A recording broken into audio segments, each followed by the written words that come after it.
వాహిని daily వారికి మరొకసారి నమస్కరిస్తూ ఈరోజు ఏపీలో ఎలక్షన్ హడావడి తారస్థాయికి చేరిందనడానికి ఇదొక ఎగ్జాంపుల్.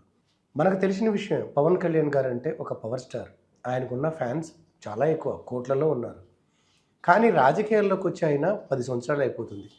10 సంవత్సరాల తర్వాత కూడా ఆయన సొంతగా పోటీ చేయకుండా, కనీసం తను కమాండ్ చేసే పరిస్థితులు లేకుండా 175 స్థానాలు ఉన్న ఆంధ్రప్రదేశ్లో ఇంకొక పార్టీకి పొత్తు పెట్టుకోవటం, అది కూడా ఒక 40%, 50% కాకుండా 25% కూడా కాకుండా మరీ దారుణంగా 24 సీట్లకు ఒప్పుకోవటం ఏంటో ఆయన అభిమానులకైతే నిజంగా చాలా బాధాకరం అనిపిస్తుంది.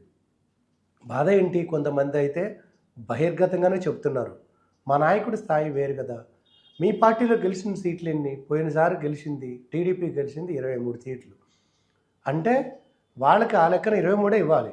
అలాంటిది 144 సీట్లు వాళ్ళకి ఇవ్వటం ఏంటో, 24 సీట్లు ఇవ్వటం ఏంటో. అబ్బా, ఈ బొంగులో 24 సీట్ల కోసం ఇంత హడావుడి ఎందుకు చేశారు?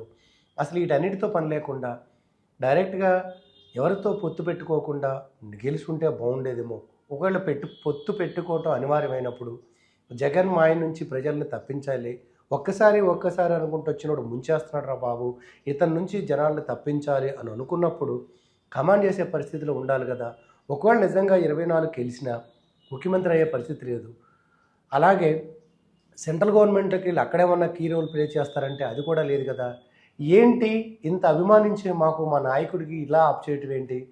అసలు ఏ లెక్కన తీసుకున్నారు? ఎందుకు ఒప్పుకున్నారు? సర్లేండి, ఏది ఏమైనా ప్రాణం ఉన్నంత వరకు మేము పవన్ కళ్యాణ్ అభిమానులమే. పవన్ కళ్యాణ్ అభిమానులు అంటే అధికారం కోసమో, దోచుకోవడం కోసమో, దాచుకోవడం కోసం కాదు. ఆయన వ్యక్తిత్వాన్ని, ఆయన మీద ఉన్న గౌరవాన్ని, ఆయన లైఫ్ స్టైల్ని, ఆ కిక్కే వేరబ్బా అంటూ అభిమానించేవారు కదా.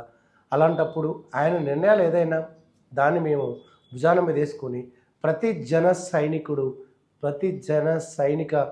జనసేనాని యొక్క ఆజ్ఞను పాటిస్తూ, జనసేన ఒక పార్టీ కాదు, అదొక శక్తి, జనసేనాని ఫాలో అయ్యే జన సైనికులం మేము, మా ప్రాణాలైనా ఇస్తాం కానీ మా నాయకుడిని ఒక్క మాట కూడా అనిపించము అని ఆ ముందుకు వస్తున్న కార్యకర్తలే జనసేనానికి బలం.